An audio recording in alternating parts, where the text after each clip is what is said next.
Okay, hey everybody, Dawn Zoldi here, having a little bit of technical difficulties. I'm coming to you live from Anchorage, Alaska, actually, and we are on the Dawn of Drones. We are continuing this month dedicated to program success, and we have a really cool company with us here today, and the individual who started it, Trent Casi, coming to us live from Denver, Colorado. So we're both in different mountain ranges right now. What could possibly go wrong? And he is the founder and creator of Cleartopia. So welcome to the show, Trent. Thank you very much. Yeah, very excited to be on the show. So Dawn, love your passion. You've been doing this for a while, and it's an honor to be on the show. So thank you for having me. Well, Trent is a fellow Coloradan, and we met almost right when I think I created my own business, P3 Tech Consulting, and kept in touch ever since. And I've been watching his progression. And Trent, one of the things you did recently is kind of rebranded. So tell us a little bit about the name Cleartopia and how this company has evolved a little bit. Sure. Yeah, we had a little bit of a minor conflict here in the Denver region. We decided just to change the name. There was somebody with a potentially similar name, so we decided, hey, let's keep it separate for both different organizations. So we rebranded as Cleartopia. I'm a person that, get up in the morning, you see clear weather, clear skies, and, it kind of makes me feel optimistic, especially with mapping data. You have great weather data, a weather day that, you have clear weather. So for me, the topia, mean Greek.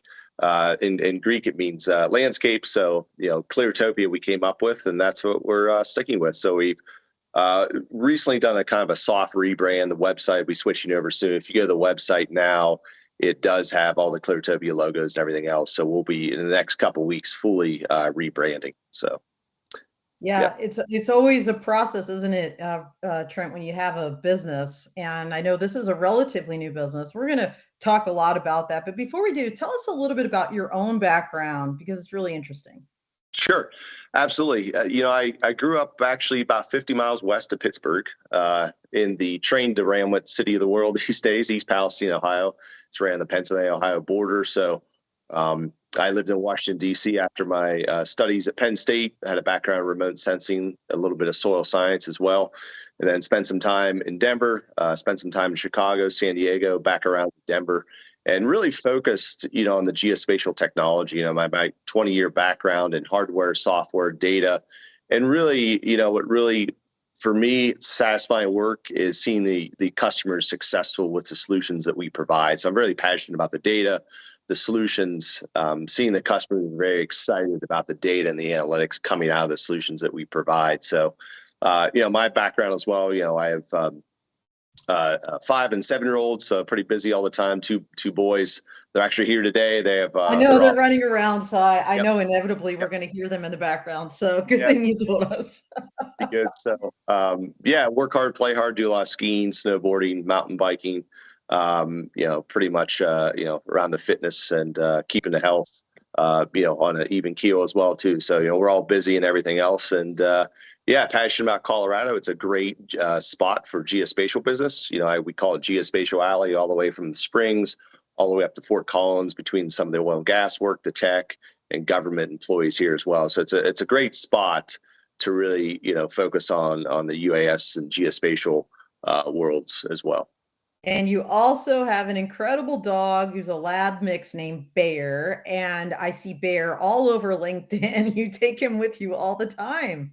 Yeah, he's a rescue that he was found in Houston, Texas, and he's eating cheeseburger wrappers in a ditch and was rescued as a puppy. And I try to take him everywhere. A lot of people know him. He's actually helped me I always joke closed deals because he's come to a lot of demos with me, and I try to take him as many spots as I can. Super chill dog, and it's I was lucky to get him. So here he is. A lot of folks, yes, I do post a lot of pictures of him, and he's a lot of times he's my sidekick for the day. So. Yeah, he's awesome. So, you're an entrepreneur now. You kind of worked for a number of companies along the way, and you jumped and took that leap. So, tell us a little bit about number one, why you did that, and number two, what does Cleartopia exactly do?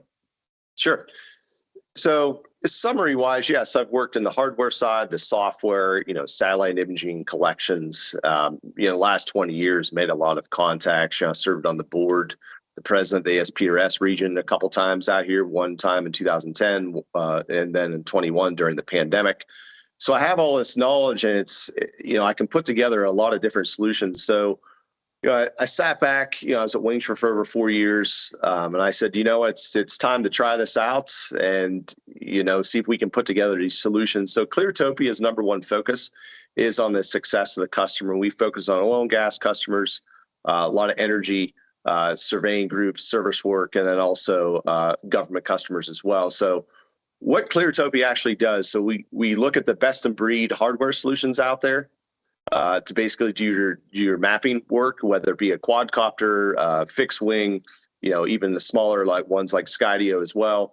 And then we also look at software training, as we train customers. Hey, how do you actually use the software to process your data? We have partnerships with the leading software groups for mapping data and inspection work as well. And then we also do some data acquisition. So that's some more of a long-term play with us, where we're focusing on, if you're a person that's a Dunkin' Donuts coffee drinker in Prescott, Arizona, you want to taste the same in Prescott as you do in Huntsville, Alabama. So there are some networks out there, but not specifically focused on the high-end mapping and repeatable workflows. And really, are those pilots certified to map, potentially with the Wingshore, with PPK, with ground control? So we're looking at long-term. We own some assets on the East Coast and out here as well. So primarily focused on right now is the hardware sales and actually building out that network, and then also the service work. And we do a lot of demos in the Denver region as well too. We do training. A lot of folks like to come to Denver, to do some hiking for a couple of days, skiing, and then also we have some actually work meetings. So I encourage a lot of people to come to Denver, but it's all the focus is on the success of the customer. So we come in as that solutions consultant. So a lot of customers will come and say, hey, we're trying to build out our drone program. What kind of technology we look at. So we're agnostic, and we, be very honest and transparent to what's out there. So we're not particularly tied to one hardware or one software. It's all about what is the best tool for the job. So that's where we're really focused. We're very passionate on the customer. We really want to see them be successful. Yeah, mapping is really nuanced. I agree with you. Just because you have a Part 107 license, which by the way I do, like I couldn't go out there and map something. I've written articles about it. There's really specialized equipment, specialized knowledge on how, especially in some of these areas where people want to do mapping. I know in Colorado in particular, it's not just flat, right? They want to do things like near mountains and the challenges there. So that's really, I think, important to have kind of that niche and focus that you guys do in the geospatial area. And so you kind of alluded to it, Trent, but I want to be clear. What sectors do you primarily support? You mentioned oil and gas. What are kind of the other primary sectors that you're seeing that are benefiting from your mapping and GIS expertise? No, great question. So I have a very, personal interest in the energy grids, utilities, oil and gas. It's all energy at the end of the day. And I always have a slogan, energy is the economy. Our way of life, our quality of life is based on how we, use our energy. And, I don't know about you, but I take a road trip. I like to be able to have a tank of gas, be able to drive or whatever, be able to have that energy. I like to have, a cold winter day, have that natural gas heat in my house. So I really see the energy space, whether it's wind, solar, oil and gas as well, can benefit from the drones, whether it be from, mapping as you're doing your as-built work, or, hey, I need to put in a 3,000 acre solar install that you need the map, need the area mapped as well, or just doing even thermal inspections as well of solar panels, inspections of wind towers as well too. So we focus a lot on the energy space, and then I have a advisor, Gerald Curry, as well, that he has a background in government. He works inside the Beltway and offers some government kind of expertise as well too. So, and then we're looking. We hired a gentleman on the East Coast as well that's doing some support work and some inside sales. That's been working for us for a month or so, getting up to speed, has his Part 107 as well. And then we do have a joint venture where we'll be starting with two individuals here in the Denver area that they have a background in oil and gas as well. So one's going to be more the technical side, one will be operations. But the focus, like I said, will be the energy as a whole, solar, wind, oil and gas, all into one as energy, and those companies that do service work as well too, and then the government space, because those two groups, I would say the energy and government, are the biggest user of UAS systems in the world.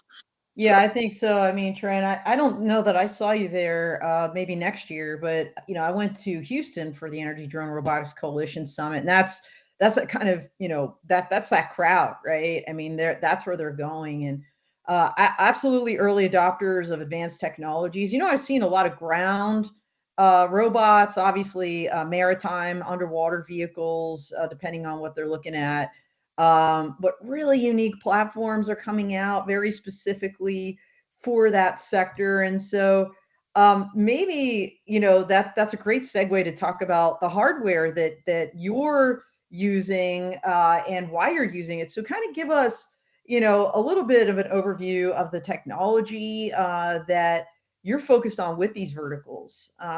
And because this month is really all about setting up companies for program success. And like you said, a lot of these companies have that. So when you talk to them, what hardware are you seeing as kind of being the best fit for some of these operations? Great questions. The biggest thing in this space is the reliability of the systems. If you drive 3 hours in out to northeastern, Wyoming, the last thing you want is the potential hardware failing. So we look at systems and I get feedback. Hey, what systems are folks using to see the most reliability? Because what you're after is that repeatable workflow to get great data, get the answers from your projects. So, for fixed wing VTOLs, we, very, very focused on Wingtra, of course, we see as the most reliable VTOL on the market. Very easy to use as well, great support. And at the end of the day, it's a variety of terrain from even small projects to large projects. We've done work with the Wingtra, up to potentially 3,500 acres a day.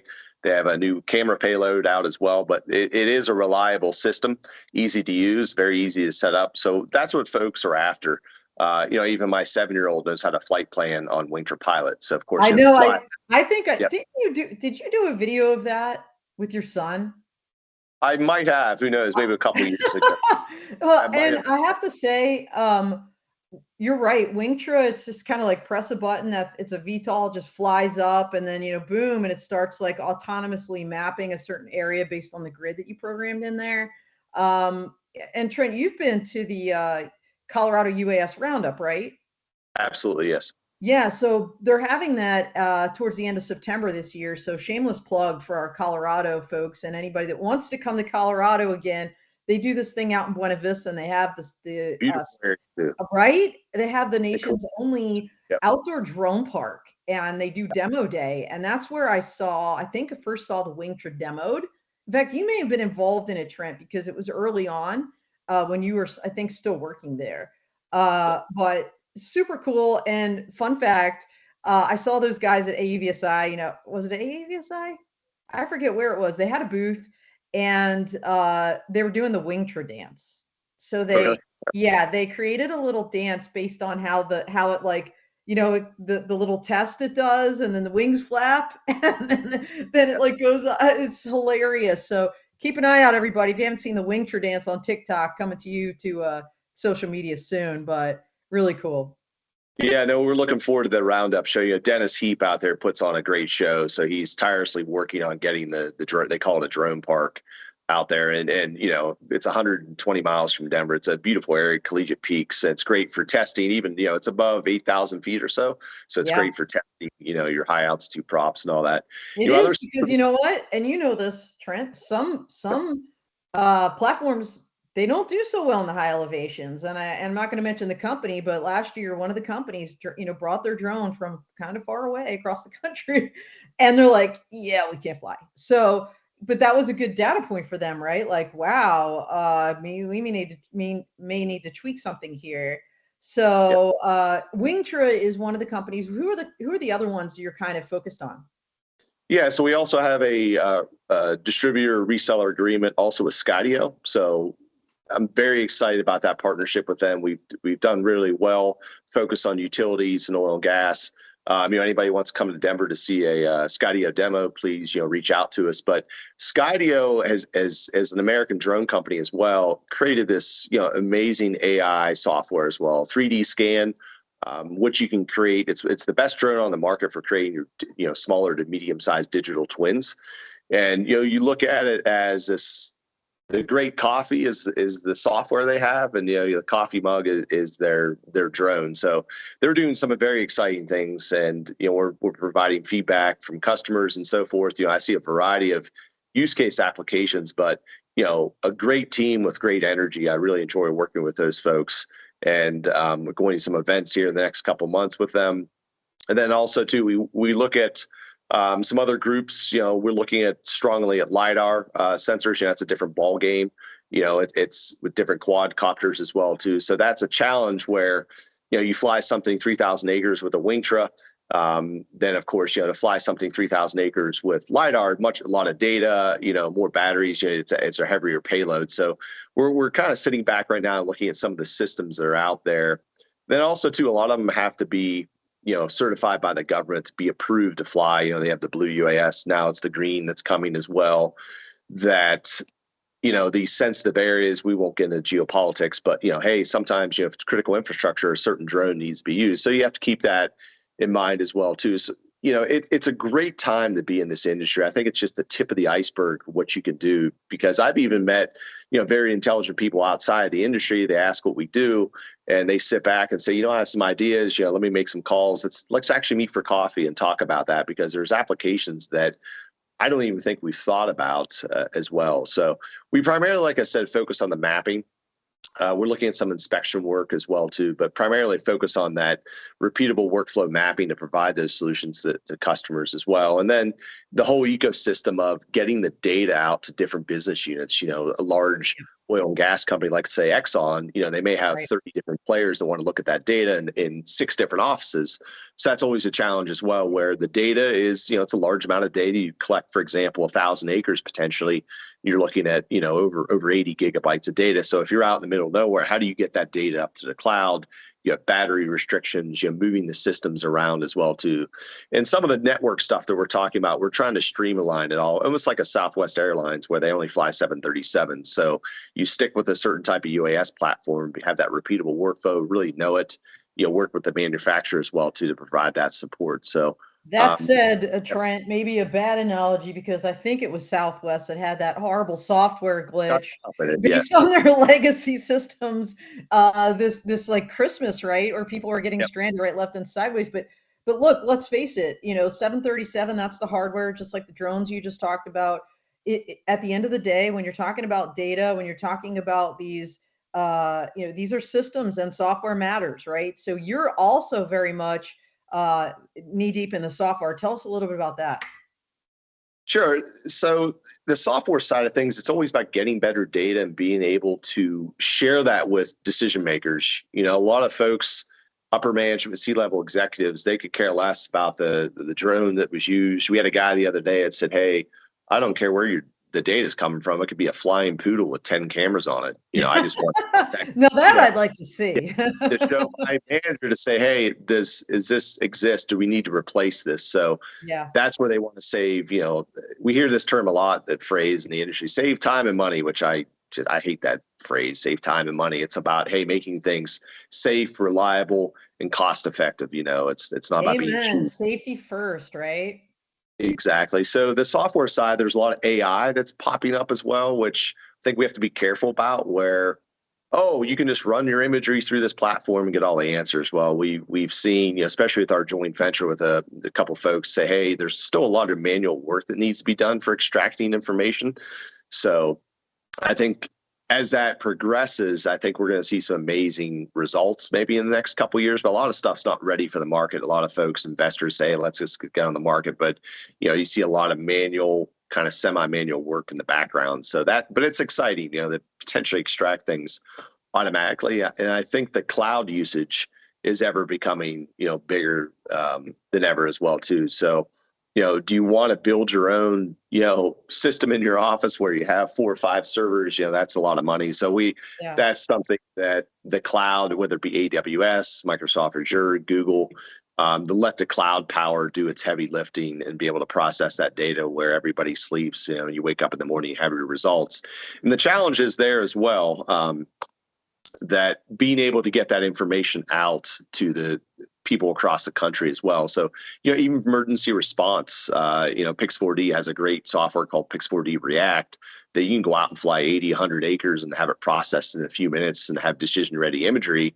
If you get Wi-Fi connection, get that out to first responders if there's severe storms, tornado events, as well, hurricanes, and then also the progression, being able to fly over areas with people, which it's kind of a slower progress. Is now it's something that keeping track of those regulations as you do, it's almost a full-time job. So that also too leads into remote ID that's coming up here next month. But Yeah. we're excited to be working with groups like Pix4D, GNext as well. It's an American homegrown group out of Roanoke, Virginia. They're doing some really great things with their platform, all cloud-based as well too. So we're excited to have partnerships with those groups. Very cool. Yeah, Pix4D, they've got an office in Denver too, and they keep evolving their products. I remember they have this thing with your phone that you can like take a picture and like 3D map things. So cool, so cool. So this is a picture I think of you with one of the Pix4D guys at a recent event. So yeah, those guys are very much part of that Denver GIS ecosystem, to be Yeah. sure. Yeah. Exactly. So I always, anybody ever says, hey, where should I open an office? Hey, open it in Denver. So it's better for everybody here. So I always say, because every day you can meet with somebody different. It's an exciting landscape here as well too. So anybody, I say, hey, if you're involved in geospatial, open your office in Denver. Who doesn't like to ski and mountain bike and climb mountains and all that? So we have great weather here too. So Yeah, totally, totally, totally. So, so wow. Okay, hardware, software, but you also provide training, Mhm. and not just like mapping training. You provide a wide range of training. What I love about you, Trent, is that you are a leader. You've taken an interest in leadership in this industry. You've taken an interest in, kind of bolstering companies and building them in a way that other people can understand what they do. So tell us a little about the training that you offered. Yeah, we'll start out with your typical UAS software hardware training. We have a partnership with the Drone U out of Fort Collins, so they do a variety of work, quadcopters. We've done some work with Wingtra as well. That they have a variety of customers that we can write custom curriculum for any type of UAS. We'll kind of teach them how to fly different systems as well, and then we Cleartopia ourselves, we do some custom training as well. We'll have folks come talk about software training and what do we always ask, what's your application? What are you trying to achieve with this data? It all goes back to the data. So we're always looking at new systems to look at to train, but we work with the Drone U to come out with custom programs as well. So it's been a great group to work with out of Fort Collins.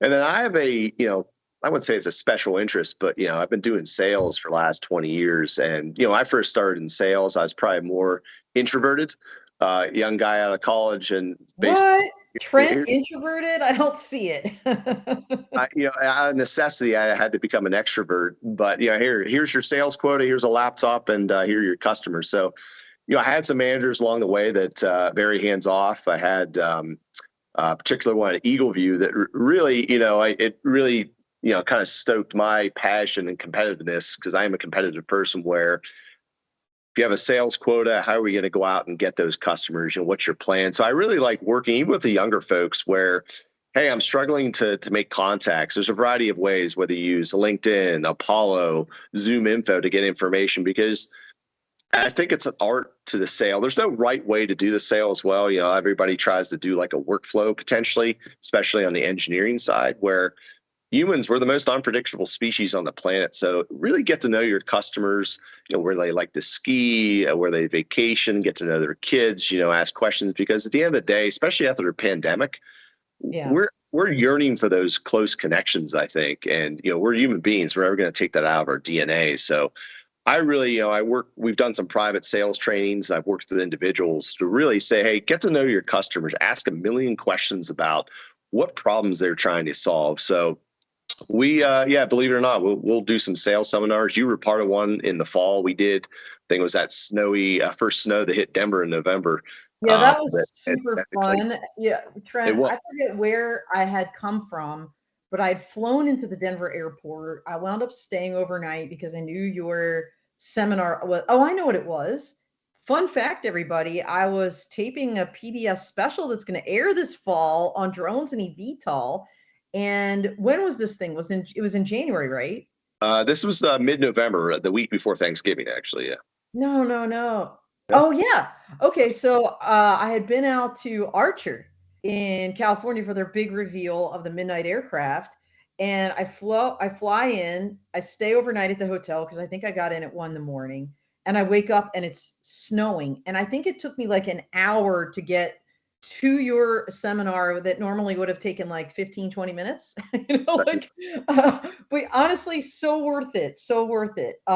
Great seminar. And Pix4D was there, if I recall correctly, some of your other partners. And this idea of relationships. I mean, at the end of the day, whether you're talking about sales, marketing, anything you do in life, it's all about relationships. And you have built so many relationships. That room, I think, was a testament to your ability to do that. And there were some young people, as you mentioned, and I love the fact that you're sharing your knowledge and everything you've learned kind of the hard way, as you said, along the way with other people. So keep on it. Do you have any upcoming seminars, and how do people tap into those? Do you tape them? What can we expect on that? Sure. We're probably going to do one this fall that's coming up, maybe in a different venue in the Denver area as well. So probably geared toward more, the person that's the brand new salesperson. How do I actually, here's my cell phone, here's my laptop. How do I start? So Yeah. think and use different tools and to build that up. So more of a basic one, I would say. I think the Yeah. one we did in November was focused on, kind of the enterprise level that, basically, sales is a bunch of stories that we tell, and we have different things that human beings were very complex. There's people that we don't get along with, we have to work with. I always like, um, Abraham Lincoln has a quote that says, I don't like that man. I don't know him very well. So I think at the end of the There you day, go. it's about getting to know people, and really sitting down and having those conversations one on one. And I've sat in cubicles with customers and taken notes and watched their workflows, and you can learn a lot. Just my mom always used to say, God gave you 2 ears and one mouth, so listen as much as you can and really understand what the customers are trying to do. And don't come in there. I call it, with commission breath.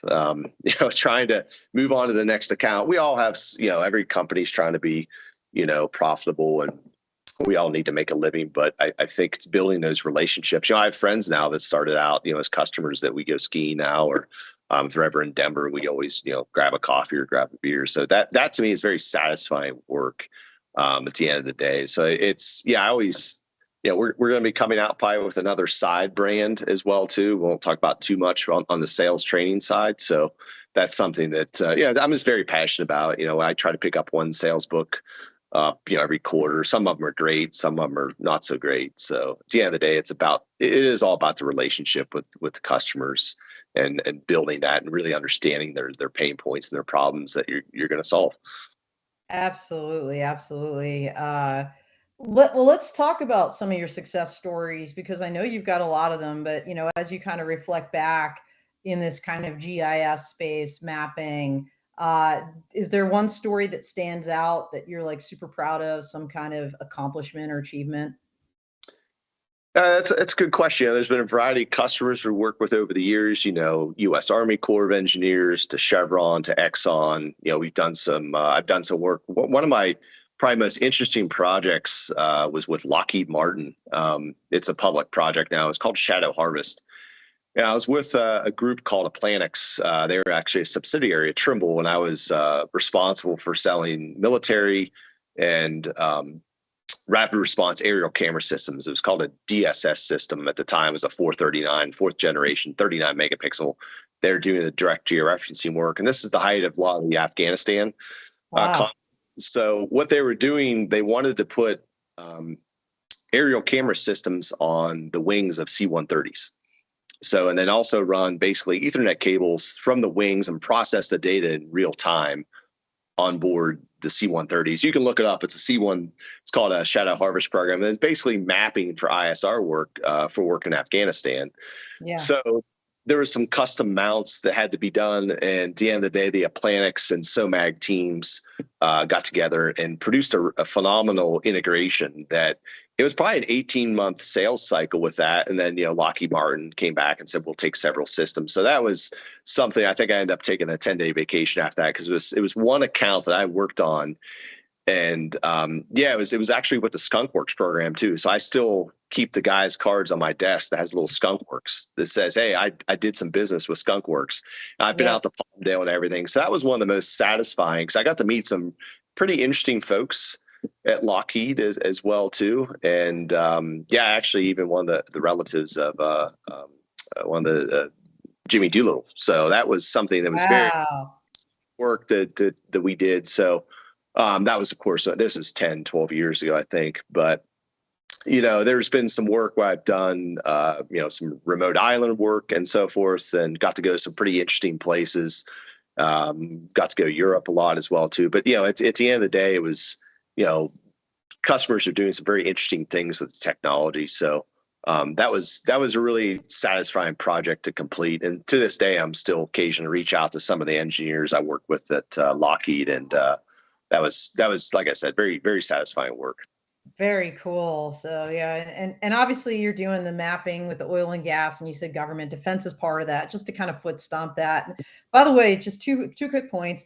Utkai Sharma is out there saying great conversation. So thank you for chiming in. I know y'all are out there and appreciate you guys watching today, and those that will watch in the future on demand. And for those that don't know about Jimmy Doolittle and never heard of him, he's a famous Air Force pilot. So that's really an understatement. The Doolittle Raiders, right? So really, really amazing. Check that out if you want to. If you're a history buff and you want to learn a little bit more about some amazing Air Force leaders, Trent had the opportunity to meet his grandson. That is so cool.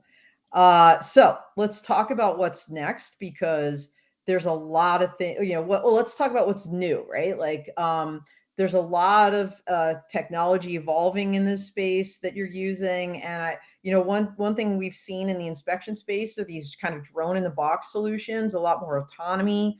Tell us a little bit about what you're seeing there and what you're using. Yeah, I'll bring up Skydio again. They have Skydio Dock that basically you can fly drones remotely. That's really going to allow the industry to scale the dock technology, where you need to inspect a transmission line or distribution area, whatever, one time per week, whether it be for vegetation management, fire suppression, and basically be able to run those systems. The laws are going to catch up to the work that's being done, but be able to run those systems potentially remotely from an office and send out, 15 systems at once to go inspect things. So that technology is here. And I first saw the Skydio dock and seeing a Skydio personnel be able to launch a system sitting in Denver and launch that, launch it in the San Francisco kind of warehouse. That was pretty impressive. So I think cool. Yeah. I was going to say, Trent, I actually saw the Skydio dock in person at the Choctaw Nation of Oklahoma at their Daisy Ranch. Okay. They were one of the first ones to have it out there. I think very, very soon after the launch. I believe the launch was like early December, right after your event in November. And then, it was really cool just to see the box open up, this thing fly out, right? It fly back. Really cool. Yeah. I think we're going to see the progression of that. For example, we have remote ID coming up this fall where, Yep. you know, um, people are going to know where you're flying these days because, even September 16th, everybody, is I want to talk to you offline, by the way. I've got a couple drones that are basically now junk because I'm not going to be able to fly them anywhere except for in a FRIA if I could find one of those, in the Colorado Springs area. I mean, our space, you've seen our airspace, right, Trent? It's just pretty like, complicated. Yes. yeah, and I live 10 minutes from the Air Force Academy. So, yeah, that's good luck flying there. Yeah. But anyway, continue on. Remote ID is the next big thing for sure. Yeah, I think it's good for the industry because I've seen a lot of call them cowboys out there that I still remember this story. I saw somebody show me data from downtown Little Rock. They flew with a system. And I'm like, how did you do that? Oh, we got a waiver, I think. He said. I said, are you sure about that? I said, you What? can't be. So there's a lot of that. It was a big company too. I won't mention the company's name, but I think it's great for regulation because there's still a lot of stigma of, we've all shown up on drone project. Hey, what are you flying today? What are you spying on me for? So there's a lot of that. And I think, we all need to follow the laws and make sure that, it's regulated because it's all good for us as well. So the, society gets more comfortable with. Yeah, I think we Yep. might have just there we go. I think you blipped out for a second there. But what I was gonna say, Trent, I don't know if you're tracking, but Arkansas just toppled Oklahoma for the number one kind of drone ready state in that Mercatus report. We'll be talking about that next week on the full crew a little bit more, but Arkansas's climbed their way up and North Dakota's number three. So we'll be talking about that more. But yeah, wow, it's so much going on in the industry Yeah, from the regulatory and that's all based on laws and regulations, the criteria they use there, how absolutely. drone friendly is the state. Yeah, Yeah. and I think those laws, they're going to catch up. But for example, if both of us took two wing trips to downtown Denver, we could map the city out in probably 2 days, which the Yeah. city now pays, a fixed wing manned aircraft. Which I'm not dismissing that, but there are solutions in place. Whether it be, you're not going to fly uh, a whole county with a system, but we could probably map all of Denver in 2 days, better resolution, better accuracy as well, with potentially fractioning the hours to do it and have the data done with less than a week. So that's the future. Well, it That is. I'll tell you what, though, Trent. I think the biggest yeah, challenge is these city planners and having them understand, number mhm, one, the technologies out there. Number two, what it can do, right? And number three, that they need to start using it in planning, for this integration. I think it was about 2 years ago. I got a call, and I don't even know how these people found me, but they're with the city of Denver, transportation department. They were like writing the kind of the plan, right, for the next 5, 10 years or whatever it is. And they called me to speak with them for like 30 minutes about drones. Like, and it's not in their plan. It's not in their, like they didn't even know like anything about it. So, but Denver is not the only city, right? Unfortunately, it's pretty widespread. You and I could probably tick off the cities that are kind of in the know, the cities doing things like Dallas, under the leadership of Ernest Huffman and the North Central Texas Council of Governments folks there. mhm, yep. Right. Just one example of so many, but it'll be interesting to see, how things progress, over the next couple of years. But speaking of which, what is next for your company? I mean, you've come so far. I mean, you've really just started this thing. You've already grown to like hire a couple people. You've rebranded. Sure. So like, what's coming next for Cleartopia? Yeah, no, it's been almost, I guess, less than a year, but it's been a couple administrative hurdles that we've cleared. But I won't say it's been easy. So it's a lot of work. Two young boys as well, getting them to school and all that, and trying to balance it all out with work travel. So for us, the long term kind of play we're looking at is looking at this network kind of subscription as well. There's some networks out there, but we're going to do things differently. I won't go into detail too much, but you'll see some things that are going to be rolled out in the next couple months where Okay. basically, at the end of the day, I don't, and I always welcome these discussions. I don't see these big enterprise customers, the big behemoth companies that, they can't possibly own every drone that they need. So and especially we're focusing on the mapping side, that premium mapping, because Yeah. there's a lot of things that go into it. There's weather, hardware fails as well too. You have to have, I always say one is none, two is one, that you have to have backup systems, and there's a lot of moving of those parts and everything else. Drones are like smartphones too. In a few years they're obsolete. So at the end, and they are cheap. You have to put some investment. You have to keep them rolling. So what we're trying to do, joint venture that we're creating, you guys will see this the next couple months, that really focus on the high end mapping.